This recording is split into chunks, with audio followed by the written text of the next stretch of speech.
자, 이재명 대표의 선거법 위반. 좀 말라야 잘 나옵니다, 여러분. 선거법 위반 사건을 한번 봅시다. 선거법 위반 중에서 허위사실 유포죠. 맨날 허위사실 이야기하니까 그 허위사실 유포로 아까 방금 봤던 사건 중에 방금 봤던 사건이 권순희 대법관이 허위사실 유포에 대해서 새로운 법리를 만들어가지고요. 정말 기존에 없던 법리를 만들어가 무죄를 줬지 않습니까? 한 번만 가능한 겁니다. 김명수 대법원장 체제에서 권순희 대법관 한 번만 가능한 겁니다. 두 번은 없습니다. 자, 그다음에 자, 선거법 위반 이 허위사실 이거 어떻게 되느냐? 요즘 갑자기 태도가 좀 돌변하고 있어요. 자, 이게 뭐냐? 내가 국토부에 협박을 받았다. 그래가지고 내가 이 용도 변경해줬다. 백현동 용도 변경이다. 이게 바로 허위사실인 거죠.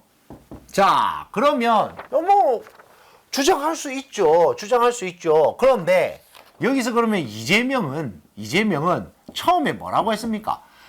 국토부의 협박을 받아서 내가 용도 변경을 해준 거다. 이 이야기를 언제 했냐면 2021년 이 지사 때죠. 2021년 10월 달에 이게 국감 나가가지고 했거든요. 이야기를 했다는 거죠. 그래서 국토부의 협박으로 용도 변경했다. 그래서 처음에는 야, 이게 진짜다. 허위가 아니다. 그래서 허위 사실이 아니라 진짜다. 진짜 이런 일이 있었다. 라고 주장을 하다가 갑자기 입장을 선회해요. 허위 사실이라도 난 처벌은 안 돼. 라고 갑자기 입장이 선회돼요. 최근에 그래서 이 부분의 뉴스가 쏟아져 나오는 거예요, 여러분.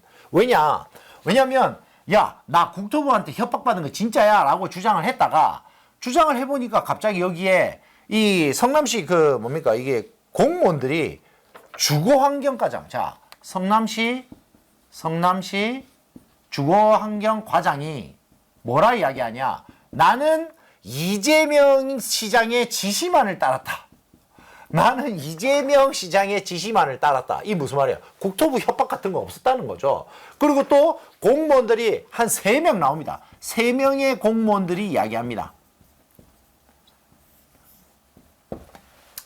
이런 국토부의 이런 협박 같은 거 존재하지 않았습니다. 이런 거 없었습니다. 라고 증언을 합니다. 그죠? 그래서 아니 그러면 이게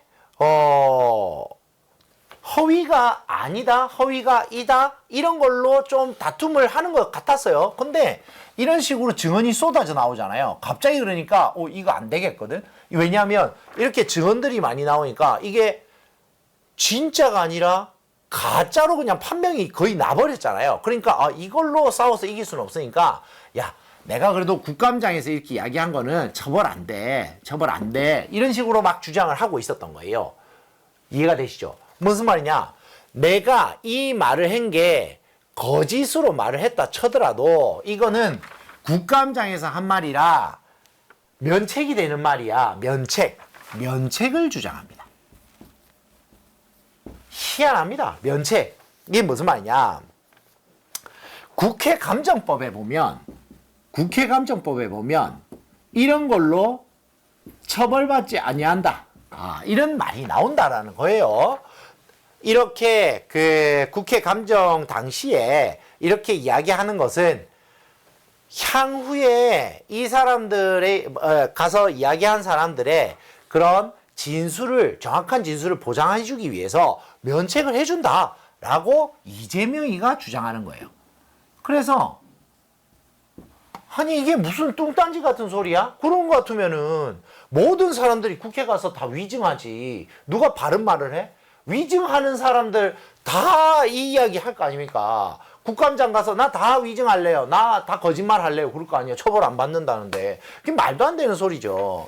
자, 말씀을 드리겠습니다. 2021년 국회법 해설집에 보면 2021년 국회법 해설집에 보면 이거는 면책이 안 된다고 나옵니다. 뭐라고 나오냐? 이 발언 자체가 형사상 새로운 구속요건, 특별한 별도의 구속요건을 완성한다면, 말 그대로 범죄가 된다면 그 법에 따라서 형사처벌 받는 것은 당연한 일입니다. 라고 이야기를 국회법 해설집이 하고 있어요. 조렐루야! 그러니까 아니 법이 그렇게 이야기를 하고 있지 않습니까? 그러니까 법을 하도 안 지키니까 이런 뭐 이야기가 눈에 안 들어오나 본데, 그래서 이 국회법 해설집은요, 면책은 말 그대로 뭐 이런 거죠. 인사조치 같은 거, 그런 거 당하지 마라. 아니 이런 데 가서 그런 거 있잖아요. 진실을 이야기하는 사람 있잖아. 내부 고발자처럼 진실을 이야기했어. 국감장 가서. 그런데 이 사람한테 인사상 불이익을 주고 행정상 징계를 주고 이러면은 이 사람이 어떻게 겁이 나서 나와가지고 이야기를 하겠어요. 그러니까 그 사람이 겁이 나잖아요. 그래서 진술을 보장해 주겠다 이 말이지, 거짓말을 한 사람을 보호해 주겠다 이 말이 아니란 말이에요. 그러면 거짓말 한 사람은 뭘로 처벌받아라? 국회법에 이 위증, 이 거짓말로 선거법이 처벌하는 것은 우리는 신경 쓰지 않겠다. 그건 무슨 말입니까? 이건 당연히 선거법으로 처벌되는 허위 사실을 이야기한 겁니다. 라는 거를 국회법이 말해주고 있는 겁니다. 믿습니까, 여러분? 면책? 이런 멍멍이 같은 소리 하지 마시라는 거죠. 믿습니까, 여러분? 국회법을 믿습니까?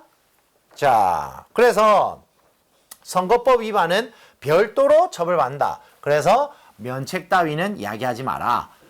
처벌을 받는다. 뭘로 처벌받는다? 선거법 위반으로 처벌을 받는다. 그래서 이 논리는 틀렸다. 그러면 논리로 틀렸죠. 그러면 여기서는 사실관계, 팩트로 틀렸죠. 그러면 이제 뭐예요? 선거법 위반 허위사실 빨리 재판하라 이거예요. 자, 저는 이거 뭘 해야 된다? 골석 재판해야 된다. 골석 재판 3회 이상. 3회 이상 불출석한 사람은 뭐요? 자기 방어권을 스스로 포기한 사람이죠. 여러분, 선거법 위반이요. 여러분, 선거법 위반이 최대한 몇 개월이냐면 1심 6개월.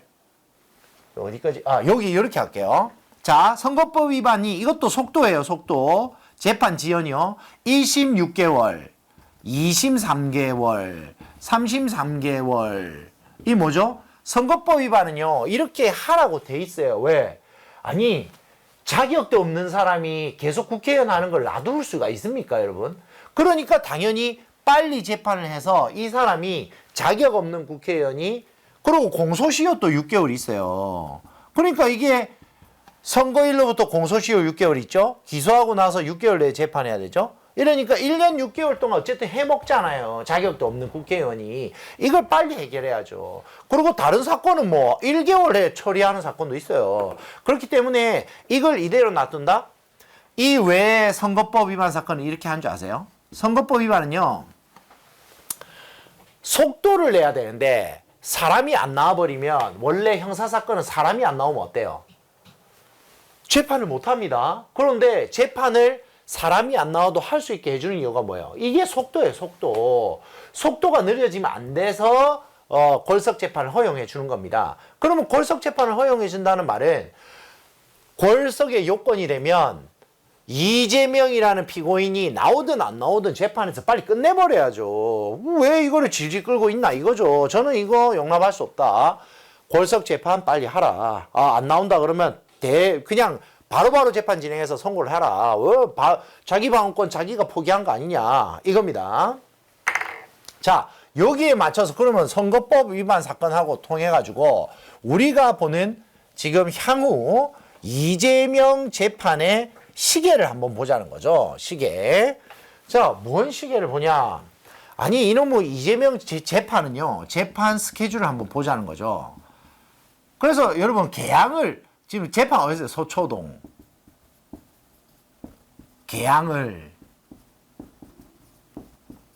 자, 여러분, 지금 이재명이라는 사람이 서초동의 언어를 쓰고 있습니까? 개항의 언어를 쓰고 있습니까? 서초동에 오래 있습니까? 개항에 오래 있습니까? 개항을 다니고 있습니까? 서초동을 다니고 있습니까? 지금 이재명 대표는요, 지역구가 서초동입니다. 그거 알고 계셔야 됩니다. 왜? 개항에 못 가니까요. 서초동에서 내도록 재판하고 있습니다. 자, 중앙에서 하고 있는 것만 이야기해요. 중앙재판만. 중앙에서요. 자, 34부. 지금 34부가 지금 이 사건 하고 있죠. 선거법. 이 선거법요.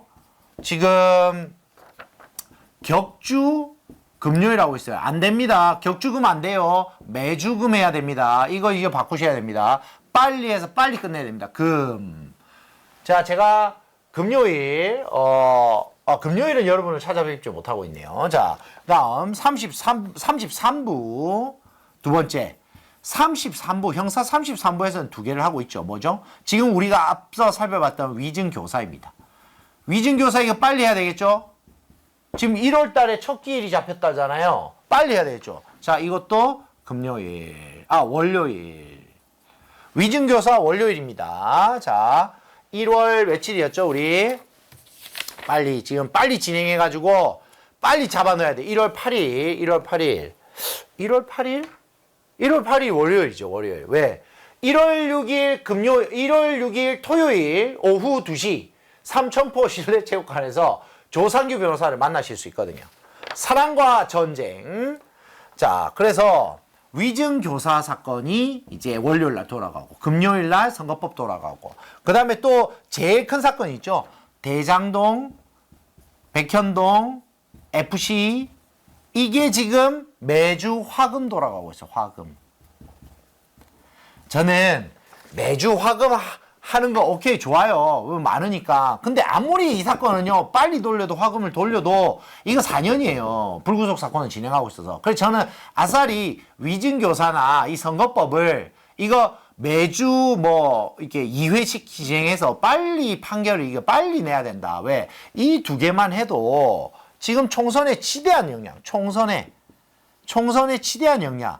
자, 민주당 이재명 총선을 완전히 깨부술 수 있는 두 가지가 있죠. 그 한 사람은 이낙연.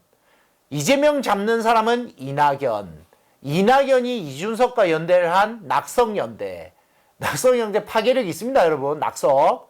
근데 과연 이낙연 대표가 그 지혜가 있으신데 이준석의 손을 잡을까요? 이준석은 창당하는 게 맞습니다. 자, 그렇게 되면은 지금 이재명 대표의 총선의 발목은 뭐다? 지금 이 형사 재판들과 이낙연 대표, 이 두 분, 이낙연 대표를 위시로 한 지금 3명의 총리연대설, 이것이 바로 이재명을 때려잡을 최고의 카드다. 저는 그렇게 보시는 거죠. 자, 여러분 어떻습니까? 월화금 계속 재판 다니고 있는 서초동 지역구의 이재명 대표를 만나보셨습니다. 자, 그래서 마지막 사건은요. 월성 1호기 사건을 좀 말씀드리겠습니다. 월성 1호기. 여러분 월성 1호기가 뭐야? 라고 하시지만 문재인 정부의 문재인 조작 정부의 이 실체를 밝힐 수 있는 아주 중요한 사건으로서 고발 담당 조상규 변호사, 그리고 고발장 여기 있고요. 제가 썼던 고발장. 그래서 저는 문재인 정부를 조작 정부라고 합니다. 왜? 오늘도 갖고 온 내용 중에요. 이게 선관위 지금까지 해킹 당하는 거 시뮬레이션 한 번도 안 해봤죠? 선거 조작 가능성, 그 다음에 이 통계 조작 가능성, 이 모든 조작이 판을 치는 문재인 정부에 대해서 이야기를 하고 싶은 거죠. 그런데 제가 잘 아는 월성 1호기를 한번 해보겠다는 겁니다.